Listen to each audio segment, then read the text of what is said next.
Hello, welcome to Beyond the Obvious series, where our goal is to have pretty spontaneous conversations with our guests around what makes great digital products tick.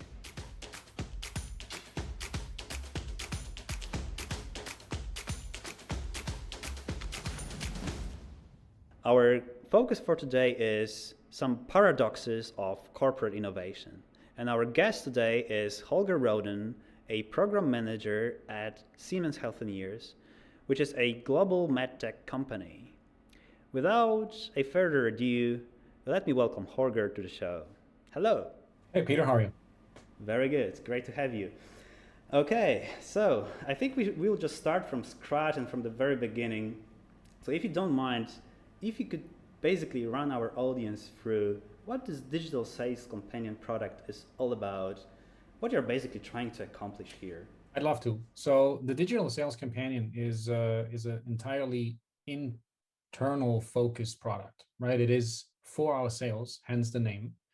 And the digital piece to it is that it exists purely on the mobile phone by now. So it's a product for our sales only on the phone, and the companion piece comes to life when we eventually come to a point where we can actually use the data that we already have and make suggestions or give hints or point users to certain things, help them to do their daily job and eventually save time in their tremendous amount of processes that they have to go through every day. Right. So basically, as far as I understand, this app is basically trying to make a complex process of sales a bit simpler, right? So it's like basically trying to make it self-explanatory, a bit more informed. I guess we will probably simplify a few processes, but eventually we're putting a simpler user experience to fairly diverse and complex processes. I don't think that we will always be able to avoid or simplify them. But of course, part of the companion thing will also be that maybe some of the easy, however painful and time-consuming tasks can be automated. Great. And there's one element of the name that makes me wonder a little bit, which is this companion element. So typically a companion apps means that there is something, that is why I actually mentioned this complex, this sort of making something simple. So by the fact that you are building something that is companion to something larger, by definition, you're trying to humanize some element of some potentially larger ecosystem that drives something, and then maybe put it in the more simpler terms. I'm just curious, like, is there any companion, like typical companion element to this product, or is it just like, basically trying to live its own existence? Interesting summary of what you interpret into the companion. I think that's definitely one of the big exercises we had to do in the early stage of it to define what companion means to us. A companion, I mean, could also be translated as a friend, really, right? It doesn't need to be someone that simplifies anything for you. Like an Alexa is a companion, but it can still just switch on lights or the coffee machine or something like that. It's just now that you have a different channel because it does it for you while you voice demand something. So the digital sales companion really is what I like to call the digital expansion of yourself, right? It's your, let's say, third arm or third hand in a digital way that can do things for you that you don't have to necessarily do yourself. And by that, it becomes a part of you. We work a lot, at least structurally for now, a lot in the scheme of making it humanized, as you said, right? To allow personalization, because we strongly believe that the more you can shape your companion to your way of work, to your habits, to your even language use, the better it will help you in the long run, because everyone has their own style. So that is part of the product scheme, that we will cater to everyone's individual ideas. Okay, that's definitely this personalization component, or it's I think definitely crucial. Yeah, that's very interesting. I'm just curious because I mean, the goal for today maybe would be to sort of treat this digital sales companion as a sort of starting point to maybe have a bit more larger conversation about like how is it actually possible to make some digital innovation in larger organizations. So before we move on to these general topics of how you generally do it, setting aside the context of digital sales companion, maybe it would be cool if you just run us through like some lessons learned or discoveries or challenges, however you would like to approach this. Like, what are some cool stuff? What are some cool facts around the journey you've made so far building digital sales company you would like to share with us so far? Well, I mean, I don't think we have time for all the cool stuff that.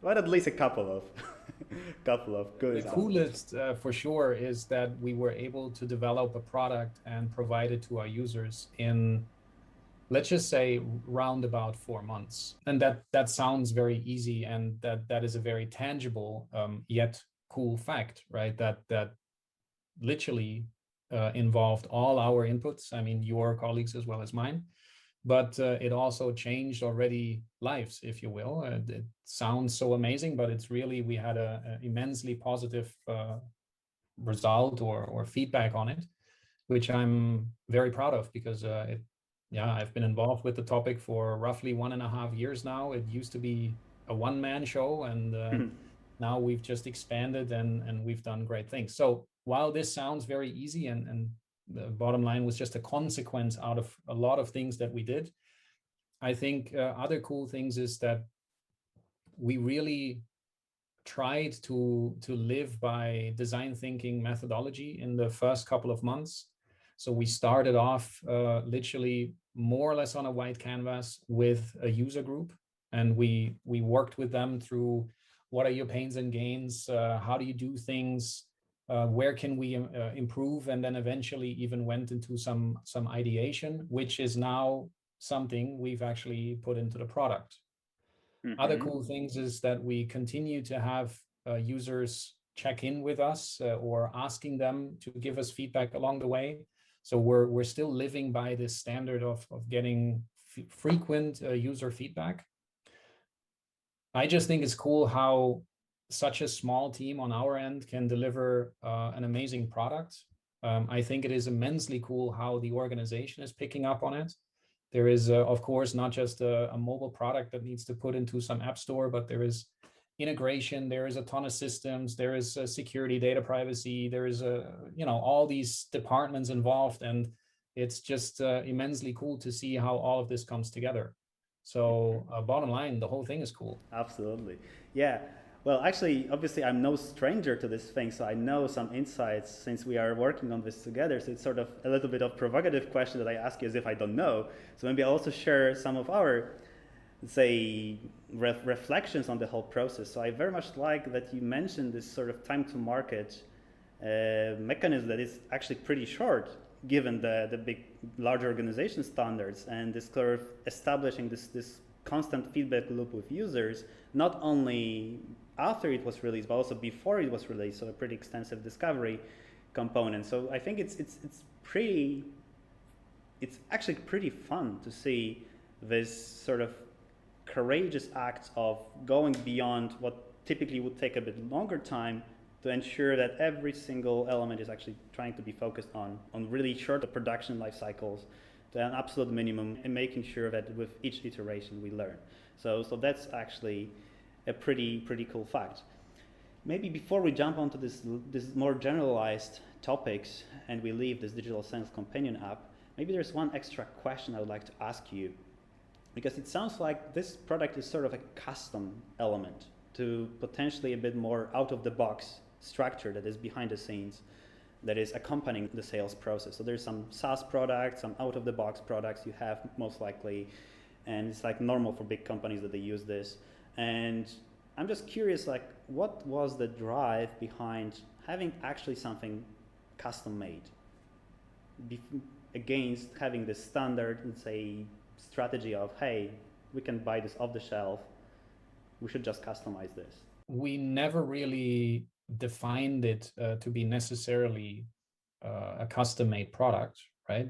The mission is, or it comes from its mission, which is a bit specific here, because again, the name says Digital Sales Companion, and what that means for us is that it is for only sales, to be precise, for only customer-facing salespeople. So if you look at our organization with some 50,000+ employees globally, right? Only a smaller number of them are in sales, and then again, a subset of those are actually customer facing.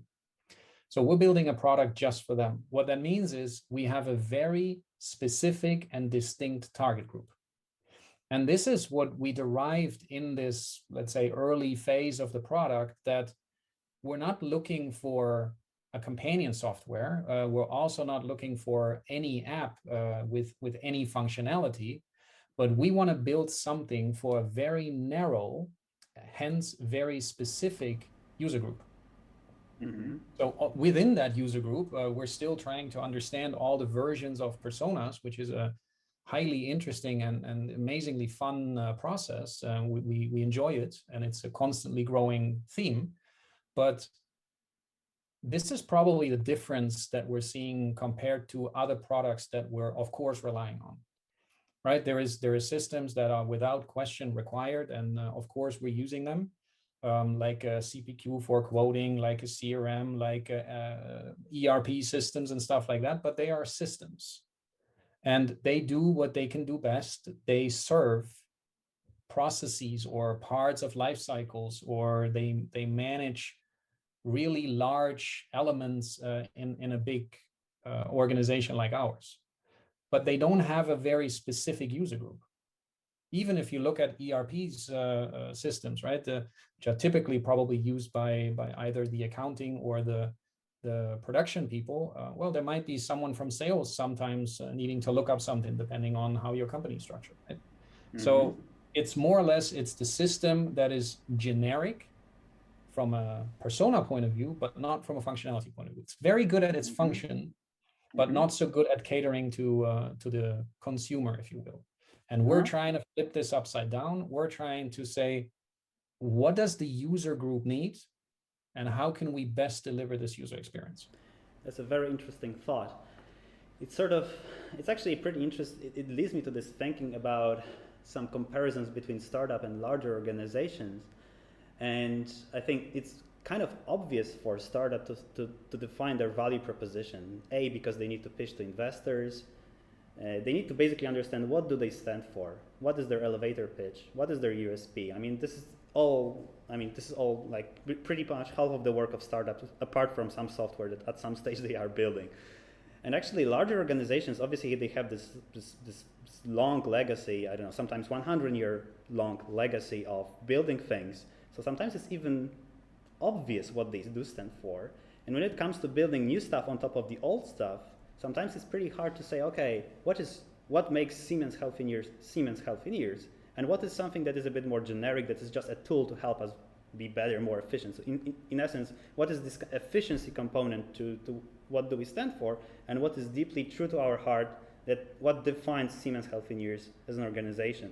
And I think when it comes to buying off-the-shelf products, I think you made a pretty interesting point about this sort of generalized personas or generalized use cases, where it's sort of like an efficiency component, and you can easily outsource that, versus actually what makes you, basically, right? So what is the component that you cannot copy?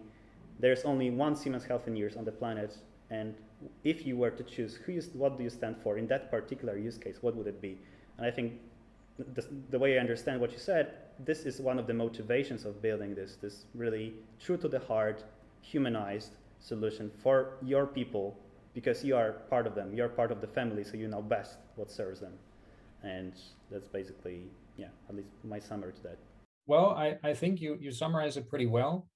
I would probably go a bit further than that, because the digital sales companion, from a structural point of view, will not rebuild any of these systems, right? It's literally it's the user experience mainly that we provide.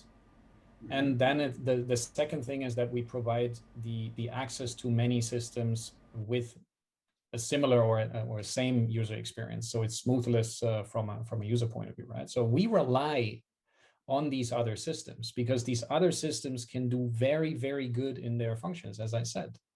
Yet they may be catered to 1, 2, 3 big user groups. And that's also where they're good in, and there's still customization needed to really cater for it. But we have this luxury, as I like to call it, that we only have one user group, which is fairly small even compared to all the employees we have in the company, right?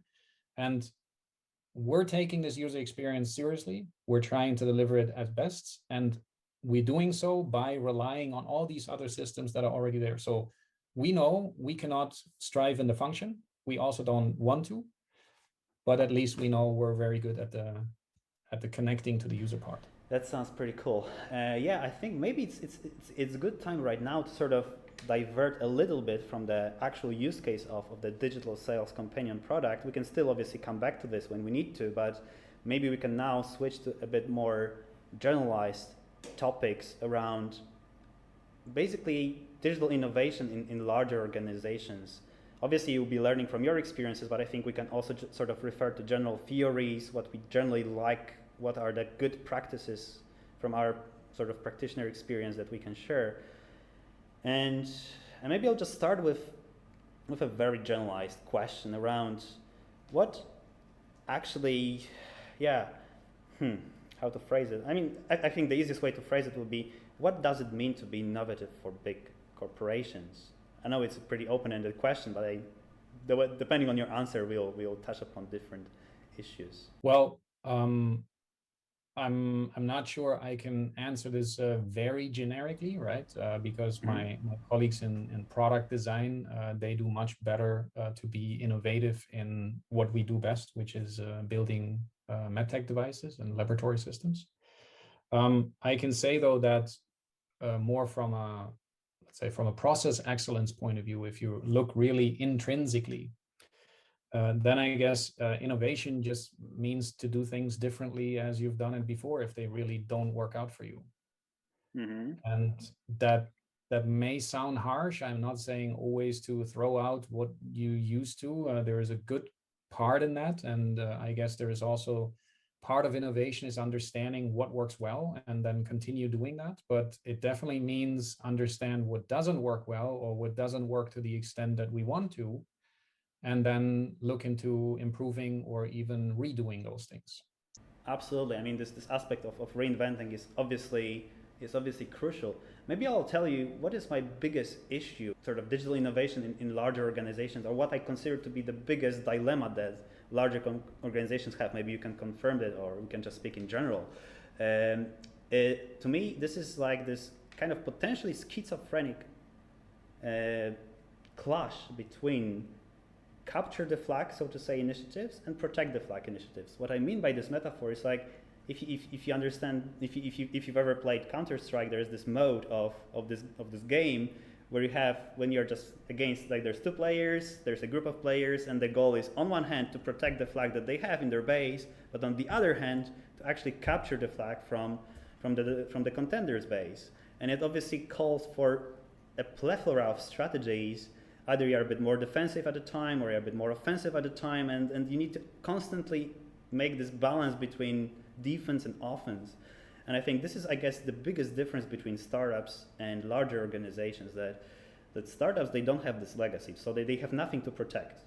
But actually, big corporations and larger organizations, they have a lot of legacy to protect. And there's a lot of things you need to focus on. And there's different types of innovations that are actually around protecting your flag. But there's also a distinct type of innovation that is actually around getting the flag, really trying to capture the new initiatives. And if you even look at the theory of innovation, the one that I actually particularly like is from Clayton Christensen. This is the guy that wrote this Innovator's Dilemma book. And he basically identified three types of innovation. So there's this efficiency innovation that basically makes, maybe I will start with sustaining innovation, which is basically you have a product that is already there, it works, and you make it a bit better. That's sort of like, so that it continues to be still cutting edge and competitors, they cannot catch up.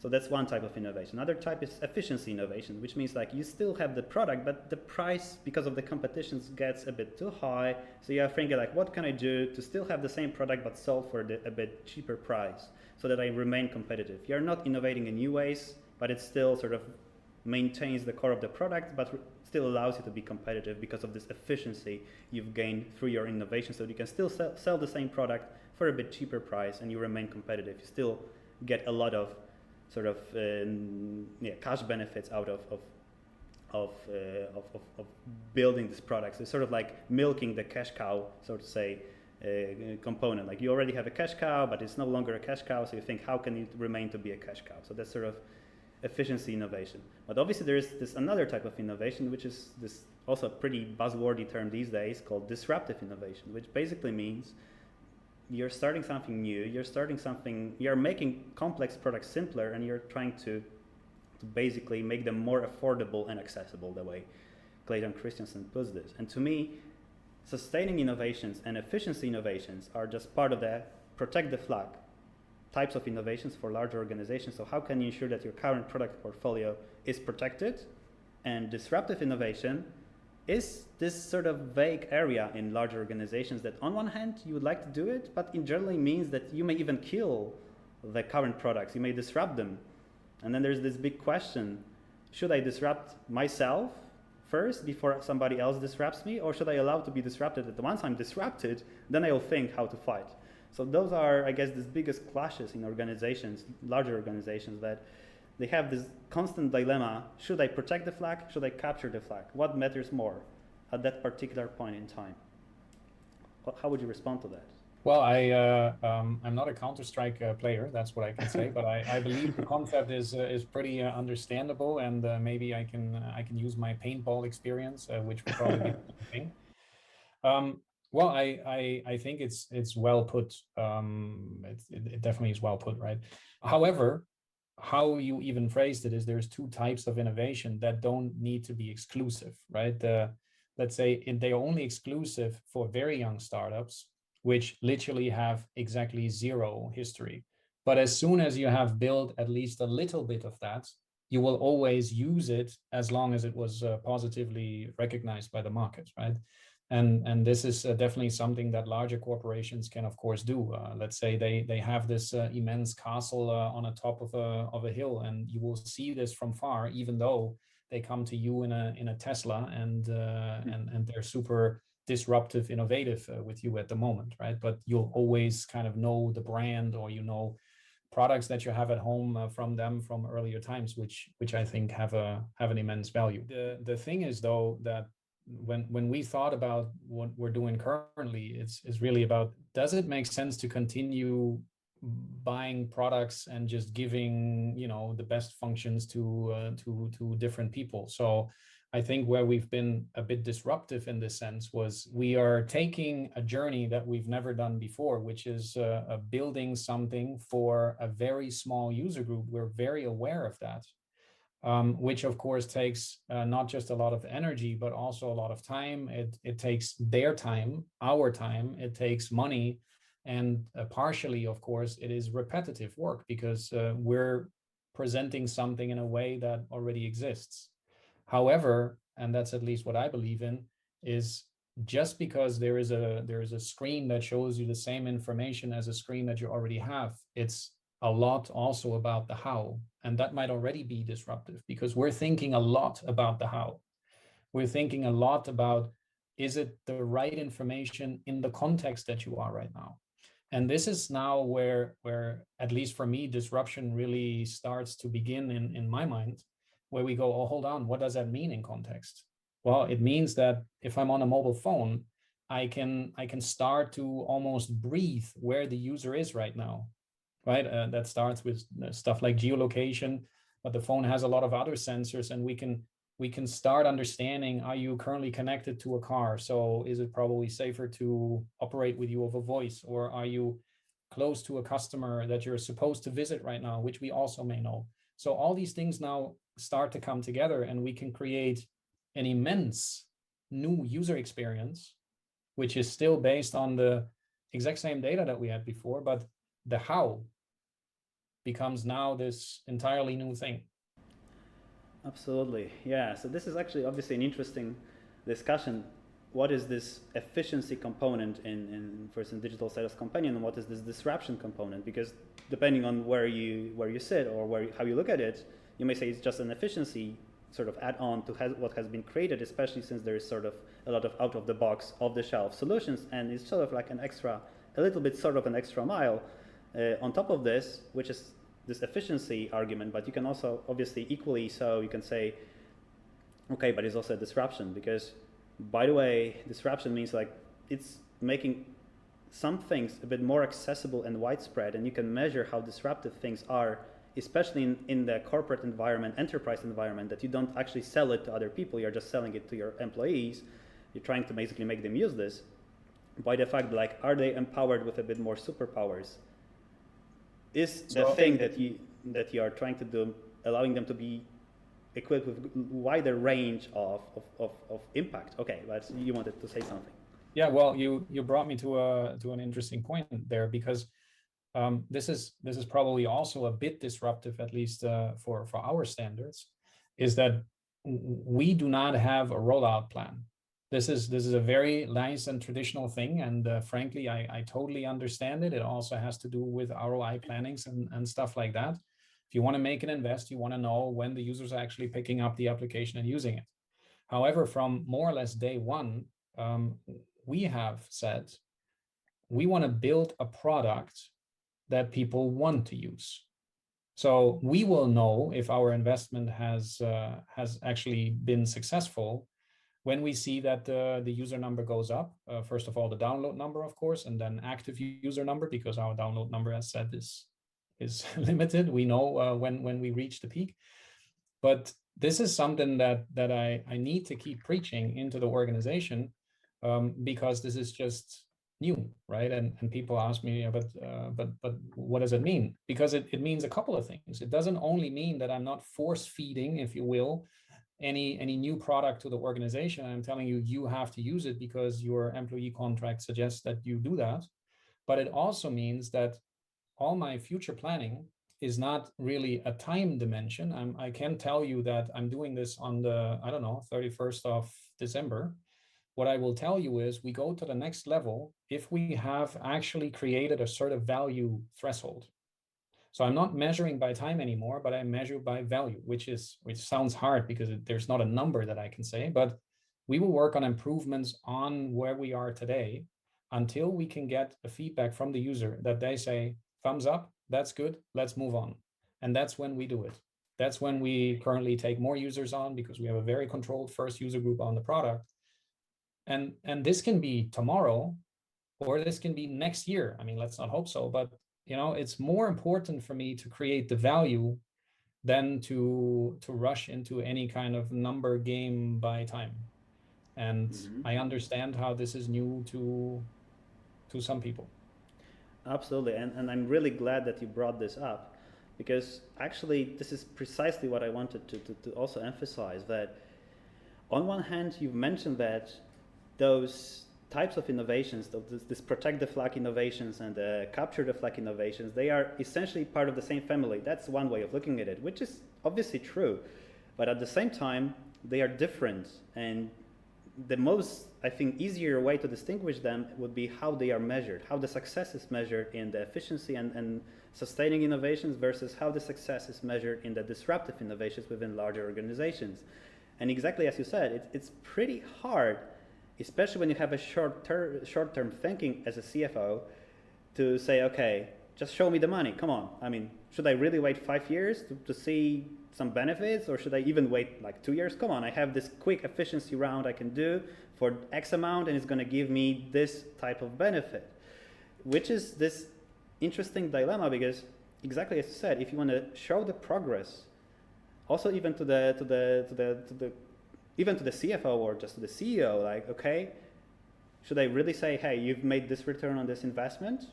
If it's disruption, I mean, it takes time, and there are different metrics for success. On the other hand, if you just make it loose, say, okay, I'm just experimenting, you're having fun as innovators, and you're just spending the company's money with no reason. That's also, there's a need for structure here. On the other hand, so it's not like you can loosely say, hey, I'm just gonna innovate and I'm gonna get back to you in 2 years, hopefully showing something. So that's actually also not the case. So I think that's a very interesting point, and maybe we can dive a bit deeper. Again, we don't need to speak about the specific case of Siemens Healthineers, but or digital sales companion. We can just say in general, like, what would be a cool metrics to actually distinguish that we are onto something with regards to disruptive innovations. Because if you think about the efficiency innovation, it's easy. You can say like return on investment, return on net assets, internal rate of return, whatever CFO-like jargon you can use, you can easily put it in practice because you have a current cash cow, you need to milk a little bit better. So that's, I think, easy. But it's a bit difficult when you're starting something new. So that's maybe a question for now, like how can you actually measure this? Or what are your experiences so far around how can you actually show progress in this environment? I would probably go that far to say that it's a bit disruptive even on how you measure disruption or disruptive innovation, right? Because traditionally, and I guess we all strive to it, you would ask for a number and then you define an upper and lower range of it. And then if you go above it, you know it's outperforming. If you go below it, you know you better forget about it. If you stay within the threshold, yeah, it's kind of okay, let's continue. As it is so new what we're doing, I don't think there is the number that we can define. And what I'm trying to do right now is I'm trying to say let's at least work with tools and with numbers that we can generate throughout the application, and let's at least look at those numbers. So first of all, I think it's important that we know that a product like this, even though it's internal and even though it's for a small user group, we need to follow up on it. So it's about user tracking. It always is a bad term, but it's actually a good thing because we're looking at how different users are behaving with the product. That's for us good to validate against personas, but that's also good for us to even predict service cases and stuff like that. So there's a lot of good in here if you do it right and according to law and legal regulations. But at the same time, it generates, of course, a lot of numbers. I mean, I mentioned 2 earlier, right, which is the number of downloads and the number of active users. Then already the question comes out, what is an active user? Can you define that? I don't know. Really, I don't know by now. And what I like is that we're in a position to define this every day, how we need to do, how we need it today, right? That doesn't mean that I'm defining it newly because the old KPI was too negative for me, but we're also building on scope. I mean, if you really look at it, and I guess this is what design thinking and agile and all of it really preaches to the consumer, is you need to start small. Well, if your initial feature doesn't include, I don't know, a travel booking functionality, how can you actually measure how many travels have been booked? That's not possible. So I think it is really about starting to understand, first of all, are users using it? Secondly, what are they using? Do they like it? Can you put do they like it in numbers? I don't think so. Because even if you measure thumbs up or thumbs down, they can differ by day, right? You ask them today, they're probably in a good mood, they like it. Tomorrow, same people, same product, they don't like it. So it's really something we need to be sensitive about. And we need to grow with the understanding as we grow with the product. And only then, again, at a certain point that I can put not in a time frame, I would feel comfortable to say, okay, now we're in somewhat stable waters. And now we can say this KPI we've seen behaving like that, depending on what we do. So now we want to predict that the next time the KPI needs to behave like that as well. Absolutely. Yeah, I very much relate to the fact that you've mentioned that this metrics and KPIs, they should be, first of all, not set in stone, because I mean, by definition, you're trying to test multiple ways. You're trying to look at the product from multiple angles, and I also think it's pretty hard to really establish one North Star metric that really matters. However, at least in theory, there's a way of making it a bit structured, making it like concise for the CFO even, because I think this is also a struggle that not obviously startups have the VCs. But let's say innovation departments or innovation people within large organizations, they also have some stakeholders to report to, like CFOs, for instance.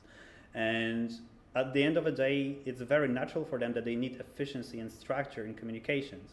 So on one hand, they will accept, yeah, you're doing something new, and by definition, we don't know the outcome, because if we knew, then it wouldn't be new. But at the same time, they need to say, hey, come on. I mean, I cannot just put some in blanco check for you guys and you'll tell me afterwards. So I think the only structure I can think of it right now to this is coming back to the roots of, or some very like super fundamental definitions of innovation, fundamental definitions of agile even.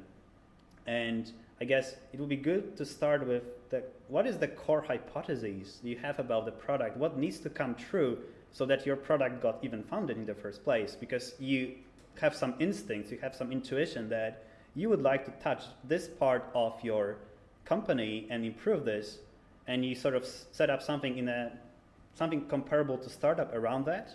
Set a group of people that are intrinsically motivated to solve that particular problem. And this problem can be then decomposed onto a set of leap of faith hypotheses, so to say, at least one or two, and you say, okay, if this is true, then it's a clear sign we are onto something. And our goal would be, first of all, to prove that this particular hypothesis is true. And obviously there's another theories you can reach up to. For instance, lean analytics, you may say, okay, let's start from the basics. Okay, let's define the new engagement mode.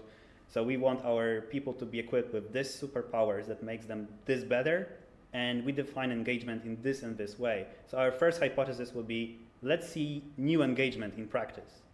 Let's define what it means. And if it really shows that people are sort of using this in this way, then it's great. If not, we choose another metric. Obviously, another metric is retention. Do they keep coming back? Yet another one is kind of virality. Obviously, it depends on the product. Sometimes it's possible, sometimes it's not. But I guess what I'm trying to say, it's possible, and there's a whole pretty boring, but I think extremely useful type of communications within large organizations that may allow for a structured dialogue between a CFO and an owner of some startup initiative within large organization. And this field is called innovation accounting. So you need to come up with some understandable metrics to say, okay, I want this engagement metrics to be shown to you. They doesn't mean money, which is something you need to learn. I'm not going to bring money to the table because this is the cash cow department. I'm not a cash cow department yet, but I'm going to give you a clear signs of traction. So if you put money into this engine, it's going to give you at some stage some extra value. So obviously there's no silver bullet rules here, but I think this is the conversations that are very difficult, at least from my standpoint, the way I observe some companies. It's pretty difficult because the easiest question you would ask, okay, I'm going to give you this bucket of money. When can I expect some return in the money terms? But yeah, okay. It was sort of a monologue, but I would love to sort of, if there's any comments on that, it would be cool. Well, I think you're making a good point there, right? In my current case, it sounds like I've been extremely lucky because the idea wasn't mine. Hence, there was someone with an idea and some starting budget. So I didn't need to pitch it to someone to love it. I probably should have mentioned that among the cool things that happened. The other thing is I think we're aligned on what you say, right? It's not necessarily something financial that's going to come out at the end, or at least let's put it that way. The causality between the action in the product and the actual financial outcome might or will not be direct. I'm pretty certain about that. It will influence it, but I wouldn't even be able to say by what extent or by what percentage or whatever, right? It's really about finding these other metrics, as you said, to say, well, if you put another euro in this product, then what we're going to be able to do is this. And that might be as simple as, I don't know, have a higher satisfaction of the employees in the field of people that are customer facing, right? And that is worth a lot. That is worth a lot. And you can probably even translate that back into money. But I would rather leave this to colleagues in HR or something, because they know way better than that. But we all know that today it's also a fight for talent. So if we can provide tools that help to increase satisfaction among the employees, well, I think that's already something. It's just that, again, satisfaction of employee needs to be defined. And what I'm what I'm probably saying right now in an early stage of a product, like we're building one, I want to rather look at numbers. I don't want to even predict how the numbers run. We want to look at numbers, and frankly, you guys in the early stages came on with the statement to say we don't want to build bullshit software. I really love that, and you guys introduced us to the whole metric idea behind the product. So I'm fully invested in this. But I guess we now need to first do a couple of things and then look at what can we actually measure, what makes sense to measure, right? Because we have no idea yet, also because we have no experience.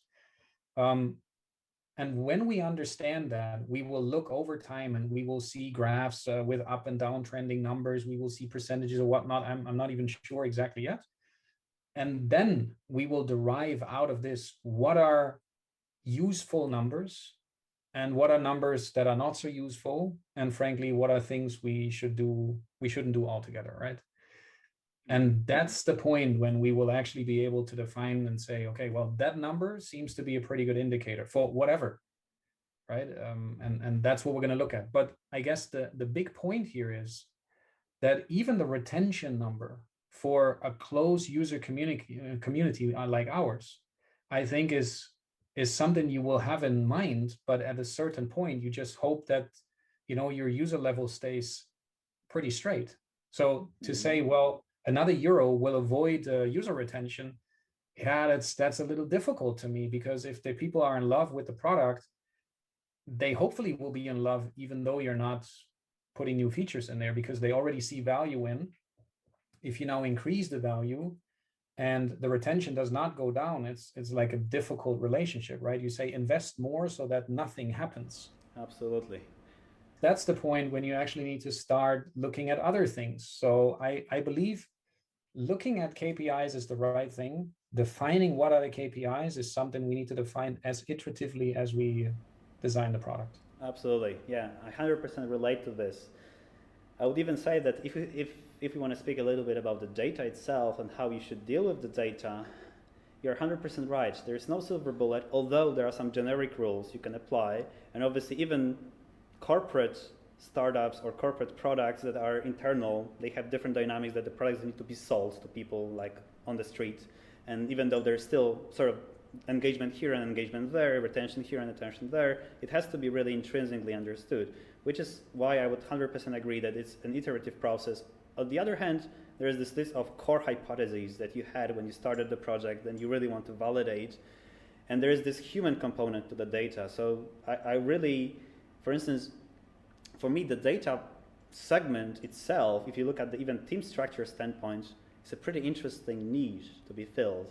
If you think about how you should form teams around data, because on one hand you can have mathematicians, you can have Excel people, you can have people who are like a bit more like less humanistic, but you can also have people who are doing the user research, or people who are observing the video recordings from some sessions from the random users. And I think this combination of the human component to the data, I don't even know what I'm looking for so much, but I'm just observing people, which is this sort of exploratory field, versus I have this mathematician, this Excel guy, who's going to help me, okay, structure this.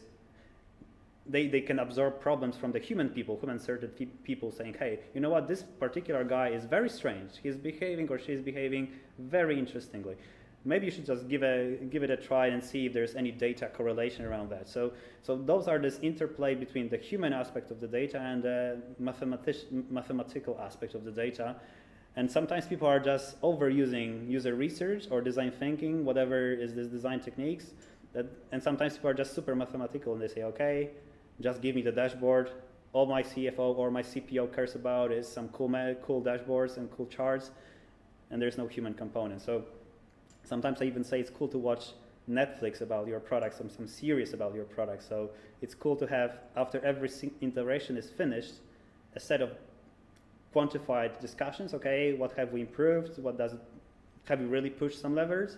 But at the same time, let's watch some Netflix metaphorically and say, okay, let's watch some super extreme users doing some super stupid or unexpected things that we haven't even thought about. Where does it lead us? And when you really combine those two angles, humanistic angle and the mathematical angle, which is, I guess, the definition of cross-functionality in the data sphere, then you can really come up with cool outcomes. There's one other aspect in this, right? And I'm subscribing to this empathizing piece a lot. However, I think there is a certain bias in there, and that's an unconscious bias. So if we have a talk about a product, and I even bring either the product or I bring a prototype, you're going to behave in a certain way because you're in a certain situation. You're in an interview. Whether you eventually remember that hidden feature that I showed you or this tweak that I just talked about in an interview, if you're in the field, if you're in action, that's a totally different thing. So you're right about these two aspects, but I also believe that if you have the same people in interviews that you have in measured data, you're not going to even know who is who, because it's we all behave differently if we're in the zone, so to speak, and in action, right? And we may just not remember this feature, right? And we might be super frustrated in the moment because we even remember that someone said there was this feature that does this, but I'm still doing this very complicated process, and then this actually builds up anger rather than the satisfaction that we may have targeted with a new feature. So I think it is so crucial and important to bring these live interviews, or these very humanized, as you call them, interactions together with pure data, because just the amount or the daily mass that is produced, the mass of data, right, that will in combination help us to really understand how the product is used. Absolutely. Yeah, maybe a quick comment on that, because I actually very much love what you said, because there's this dilemma in user research about, okay, if I'm doing the research, is it actually valid what I'm testing? Because they may be just biased because they like me, because they've been paid, because they've been forced to, if some large organizations tell them, okay, just go to this interview, you'll have a day off after, whatever. So there's different incentives around why people choose to be part of this user interview sessions, and they are by definition biased. Obviously, there's still some clever hacks around that. You can still make this experiment doesn't look as if it's an experiment. It requires some additional creativity, but I would 100% agree that this data should be washed for with regards to the bias aspect of it. So you may just say, okay, people just said what they said because they like me, and there's nothing more to this than the fact that they like me, or they don't want to make me feel sad, or whatever. So that's one thing. That is why I'm such a big fan of this big brother like tools like Hotjar or UXCam or Apps, whatever you call it. This kind of this tools that actually allow you to watch people in the natural environment but still in visual form. So to me, these tools are sort of in between element between actually having a proper user research set up in a laboratory environment, which sucks unfortunately at times, versus having them still being watched at in a natural environment. And then ultimately, there's this chart, data, structure, customer segments, cohorts, retention curves, all of this.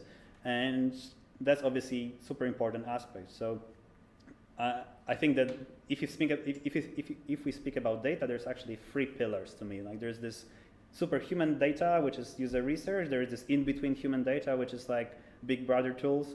Obviously, there's some data privacy stuff that they are dealing with. Not every company allows to use them. Even not every startup is able to use them. You need to have some proper terms and conditions set for that. But essentially, if you look at the product design standpoint, they are great because they give you this opportunity to watch people in the natural environment.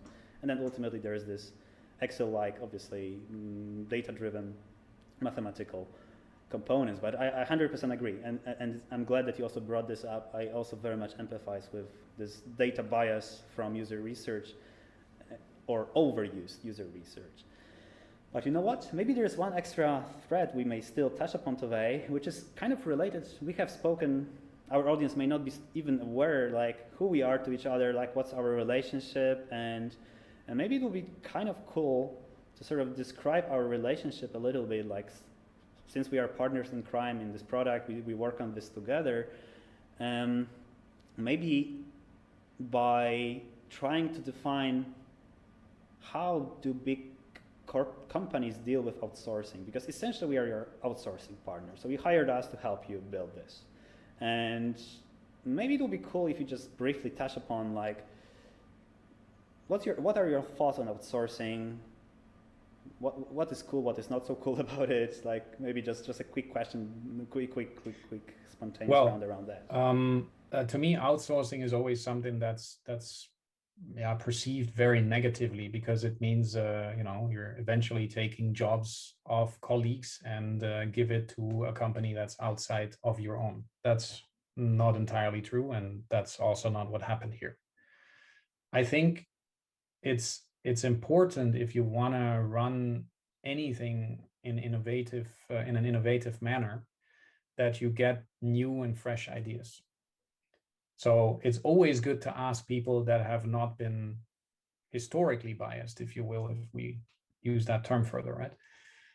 That's one thing. So we brought in some fresh minds. Part of them are coming from Nomtek.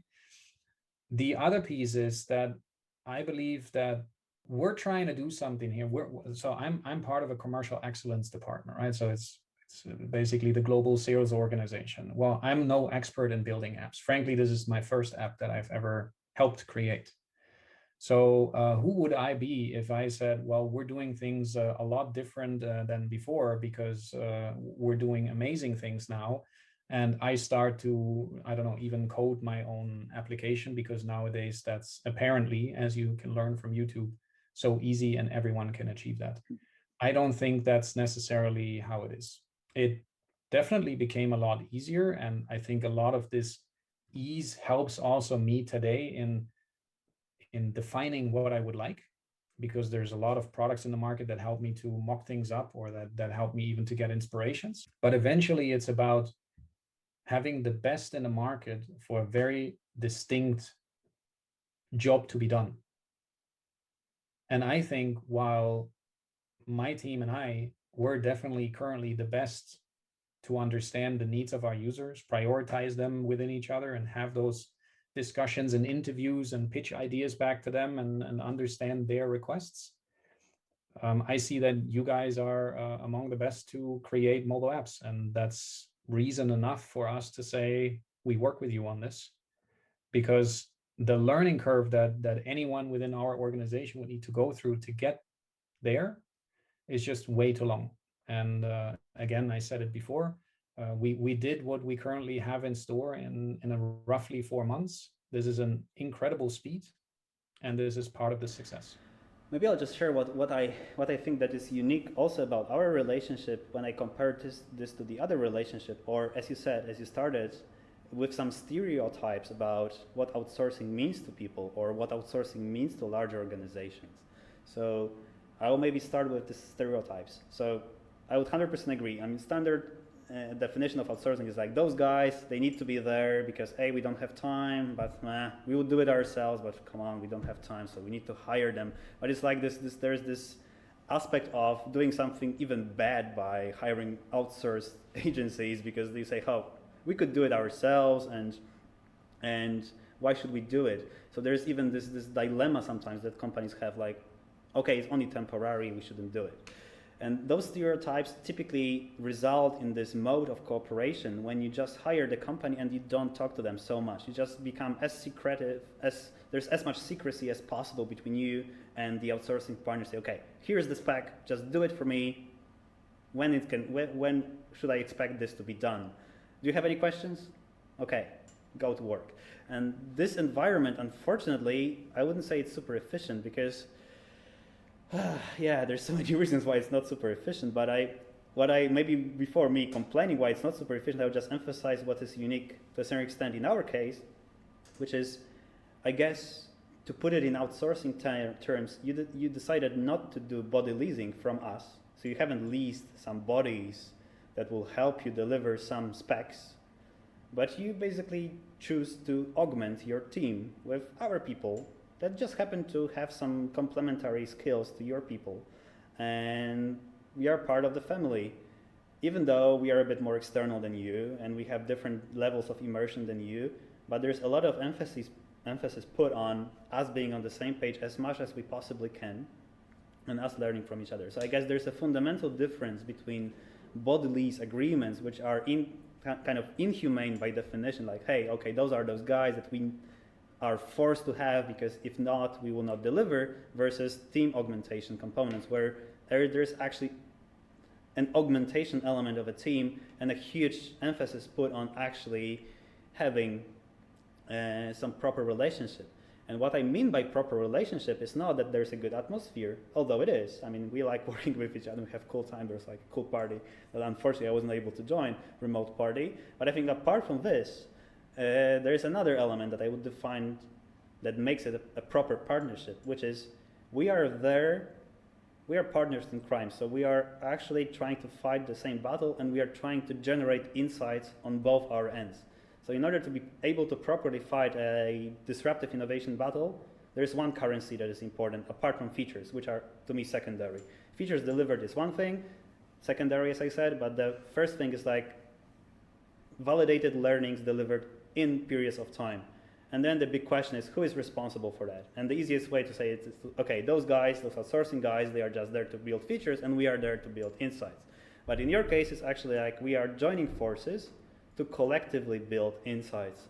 And I think this is where the true cross-functionality component of the team starts to kick in, which is, I guess, a standard buzzword you would use in the internal teams. Like, they have to be cross-functional, they have to contribute from different points of view, but they all fight the same battle. I guess this is where the real power of outsourcing starts to kick in, when you are courageous enough to allow for not mere feature development, but for insights generation as an ultimate outcome by means of some features that are developed accidentally. I definitely like how you put it. I mean, yeah, it's 100% like that. I mean, you were referencing to our initial go live or launch event that we had.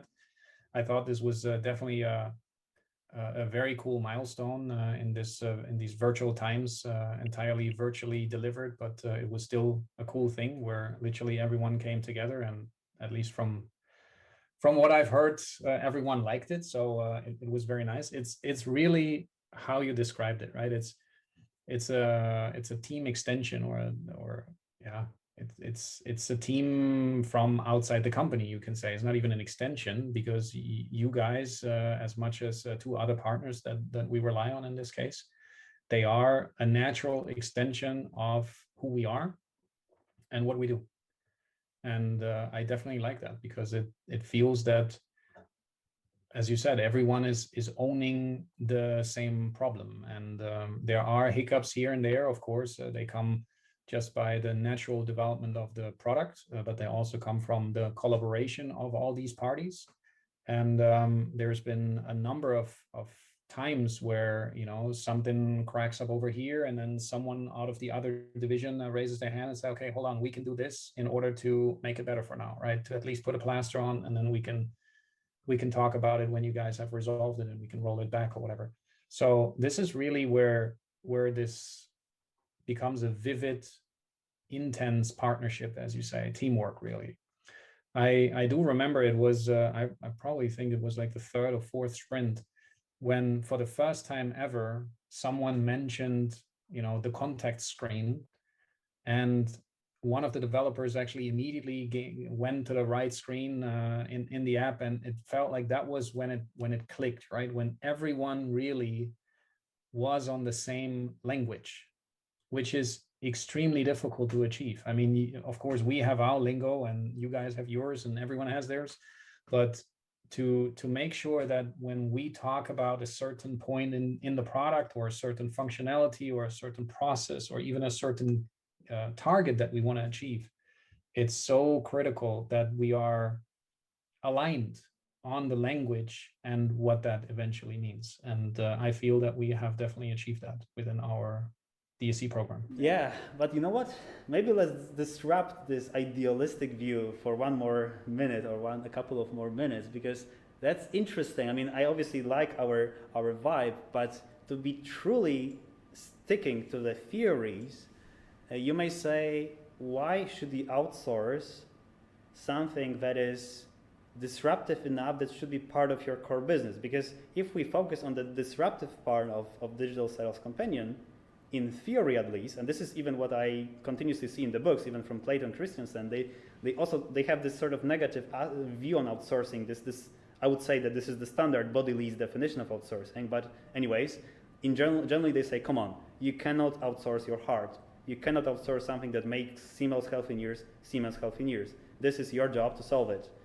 And maybe we can elaborate a little bit, like how can we have both chicken and egg covered here? Because on one hand, you shouldn't outsource this in theory because on one hand it's very sort of bottom of your heart, so it's not outsourceable. But at the same time, you need this to be outsourced for many reasons. So do you have any like comment on this clash that in theory, that is, maybe I'll also tell why I'm asking this question, because precisely because of that issue, that some companies sometimes refrain from outsourcing this data-driven, innovative elements of their portfolio because they think it's too difficult to explain this to outsourcing partner.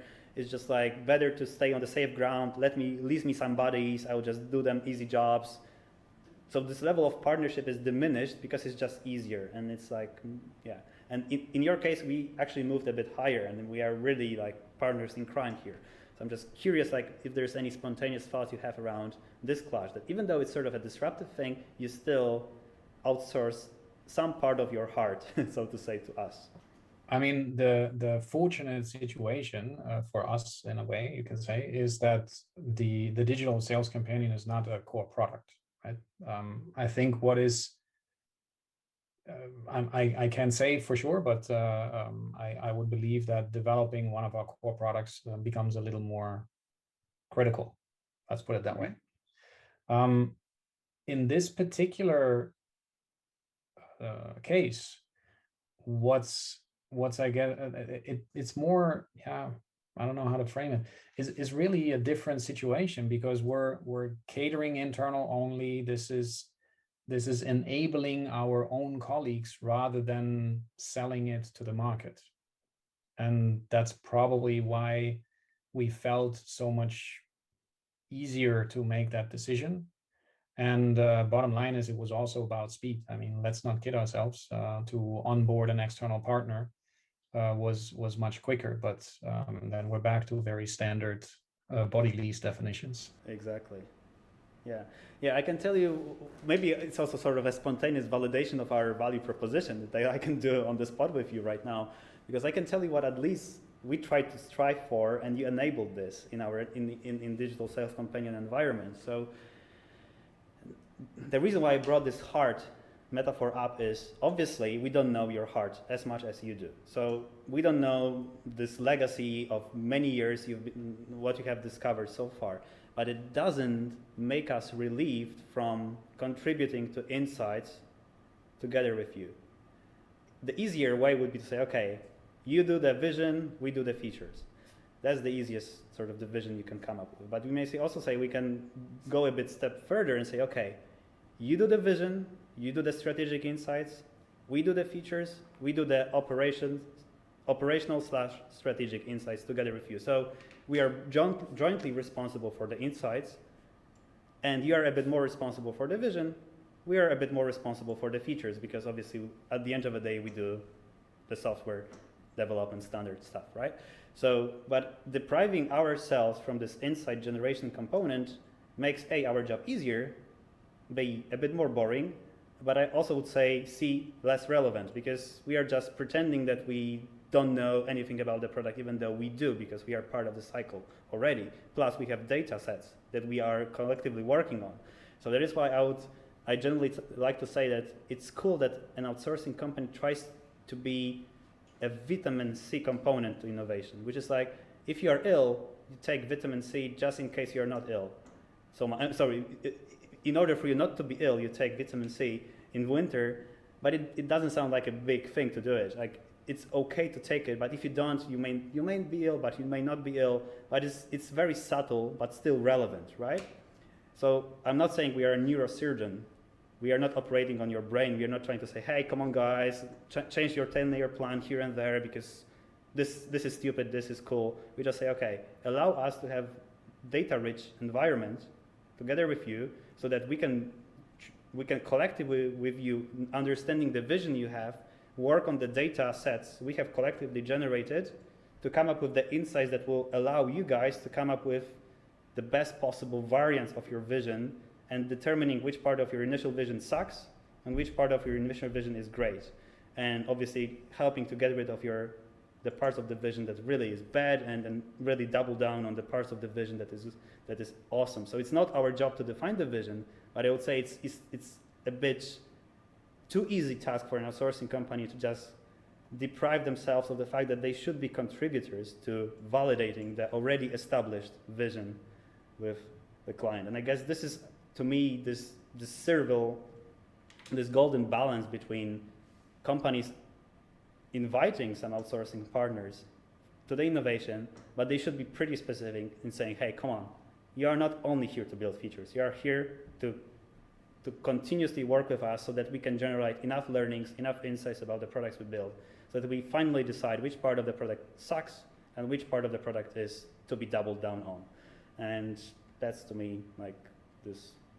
Obviously, it was a spontaneous pitch. Maybe you can also tell whether it's actually resonating with you, so that I can also get some additional user feedback if this is applicable, valid, or in any case relevant. Well, I think it's super relevant, right? It's just something that I guess tremendously depends on the phase that the product is in. So we're still in a very early phase where, let's say, if anything would suck big time, well, that would be close to a disaster, because we've done a lot of pre-validations, and this is more the framework, the structure that we want to put in place. And I guess as much as it sucks if your seller is not ready when the house builder comes, right? This is literally where we are right now. Nevertheless, we need to then fix it, because you wouldn't fix the seller after the house is on it anymore. At least it becomes way more difficult. So this is where we are. So there's probably not a lot of, let's say, there's not a lot of need even right now, or there's not even a lot of room, if you will, for you guys to really look at it, because out of the cellar, you don't have a nice view to the outside, and probably not even windows at all, more like these, these air holes and stuff like that. So to work with the metaphor, I think if you feel it's warm enough, there is no humidity coming in from the outside, even during monsoon rains or something like that, it's thumbs up and we're good. Now we're at a point where we're starting to go into the phase that you're describing. Now we are, and we do that already. I mean, we have you guys participate early on in even the design sessions. Designers are putting something together, and then we have the developers look at that to give really early on feedback. And this is where I see what you described is already working today, right? Because design is the one thing, and we have careful designers that look for, does that make sense? Also, is that possible to implement? Not to create any words here. But at the same time, we see that there is ways that just look beautiful and ways that are very easy to implement. And in those discussions that we already have, we come to the point where it still looks nice and attractive enough, but it's also affordable, if you will, from a effort versus outcome or expected user adorable factor, right? So this is already where you guys give feedback even before the development starts, because you're part of this journey, and you are helping us to define how eventually features will be built. The other thing where I definitely see that is in prioritization.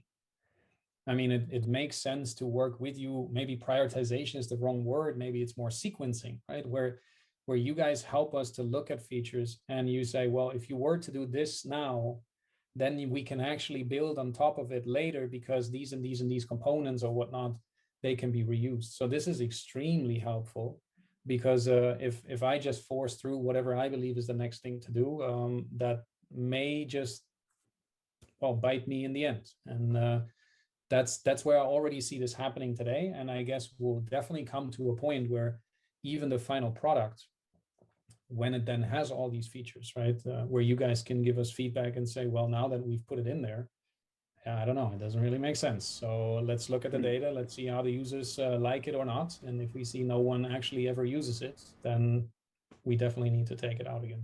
Wow, Holger, it was a pretty interesting discussion we had. We started with some intro about the app. We had then the zoom out view on the general practices. Then we went to our relationship. I think we've covered most of the topics that at least I have prepared for today. Is there any closing remarks? Anything you would like to do to wrap things up? Anything that you would like to sort of, there's this equivalent of this Tim Ferriss billboard question. Anything you would like to put on the billboard for people to respond to? Any closing remarks? I should have probably prepared it. That's a good way, because we are actually having a spontaneous format. It's better because Tim Ferriss is prepared. We are not. We need to dynamically resize the billboard, but Yeah. okay, I see your point. I think it's really about being courageous sometimes, and courageous means so many things for different people, right? But for me, it just means doing something that you probably don't really feel comfortable doing. So it's out of your comfort zone. It's out of the things that you do every day. And from where I'm standing, I can say it was the right thing to do. I mean, I'm not an app builder. As said, it's the first time ever I do this. So I'm happy that I was assigned to this. I really love what I'm doing, what we're doing together. And it is an amazing journey, and we would have never been here if not someone would have come up with the idea of doing something that normally we don't really feel comfortable doing. Absolutely. Be courageous, explore the new territories. I like it. Okay. Thank you very much for joining us, Holger. It was a pure pleasure talking to you. And obviously, let's work on this app to make it really great. And yeah, thank you very much for your time. Thank you, Peter.